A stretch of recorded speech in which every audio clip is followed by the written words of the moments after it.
Hello there everyone, and welcome to another edition of Lydia's Crafty Corner with me, Lydia, in my little crafty corner.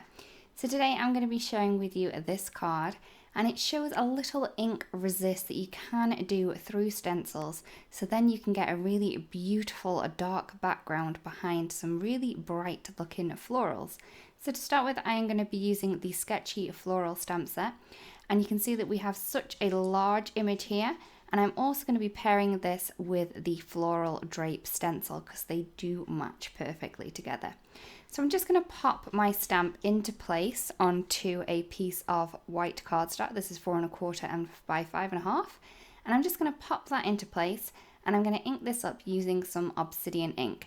Now this is such a large stamp, I have chose to use my Misty because I do find that this helps a lot with such a large image, especially if you don't get all of the image stamped correctly the first time. So you are going to want to make sure that you've inked it up really good, and then you're going to stamp this down onto your piece of paper. As you can see, I did take a little time just to make sure that it was all stamped correctly. I'm then going to take my little panel, I'm going to add a little bit of tape behind this, and then I'm going to take the Floral Drape stencil and I'm going to pop this into place over the stamped image that we've just done.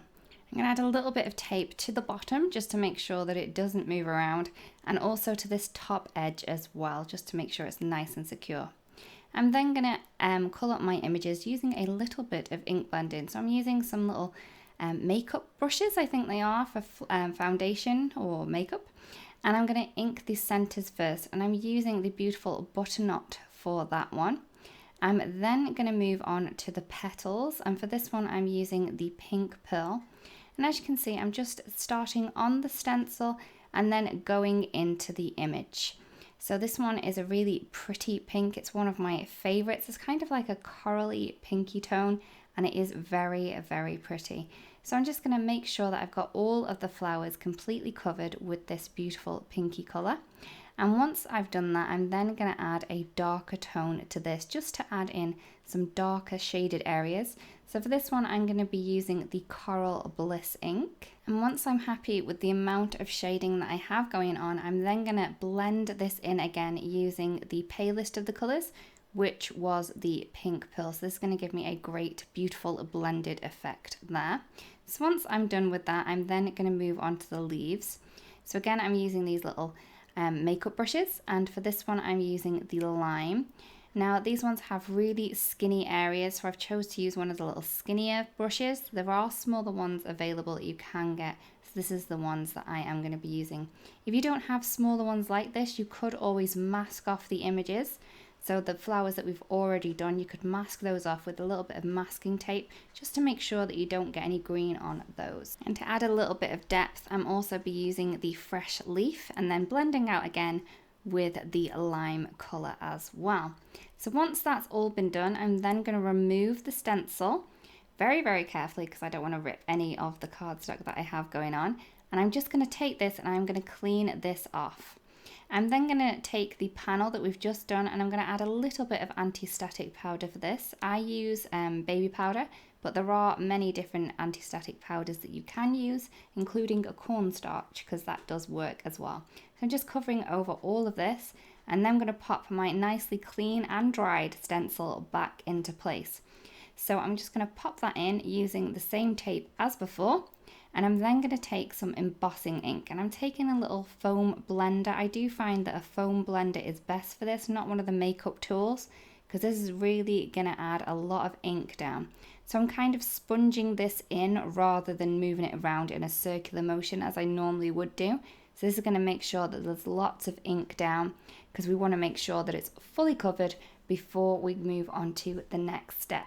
So once that's all done, I'm going to remove this stencil and I'm going to clean that off again. And once that's been removed, I'm then going to take the crystal clear embossing powder from Altenew, and I'm just going to place that all the way over there. And I am going to heat set the embossing powder. Now I do find that heating it from behind really does work well. It gives you a much smoother finish. It's a little less raised as it would be, but it's going to give you a really great coverage this way. So once I'm done that, I'm then going to add in my dark background. So I'm using the Dark Night ink, and I'm just going to go over all of the panel using this beautiful dark navy ink. It's one of my favorites. And as you can see, because we have that embossing powder down there, it is resisting the ink. So this is a way that you can get some really bright flowers on a really dark background. So it looks like you kind of coloured them on the dark background, but you haven't really. You've done that first and then covered them over and then done the background second. So I'm just going to keep going with this until I'm happy with the amount of ink. I can see that I have a bit of embossing powder where I don't want it, but I will cover that over with my sentiment. As you can see above that little on the larger flower, there's a bit of white, but I will get rid of that with my sentiment. Once I've done, I'm going to remove the excess ink with a little bit of tissue paper. I then have my sentiment from the Sentiment Strips stamp set. I've stamped this onto some white cardstock using some Obsidian black. I have a strip of some pattern paper, and I'm just popping them together to get the angle on the cut exactly the same. So I've stuck these together. Once they've been stuck together, I'm going to add a little bit of foam tape behind there and then disguise that little mistake that I had going on there. Once that's done, I'm going to add the panel to a card base, and here is the card complete. I really do hope that you've enjoyed the video and that you like the card. Also, if you do create a card that was inspired by this, it would be great if you do share it, because I would love to see. So if you want to watch any more videos, there are a couple more here that you can watch at your own leisure. Also, if you don't want to miss out on any videos that we do upload to the Altenew channel, it would be great if you do subscribe so you won't miss out. Again, everyone, thank you so much for watching, and I'll see you again really, really soon. Bye-bye.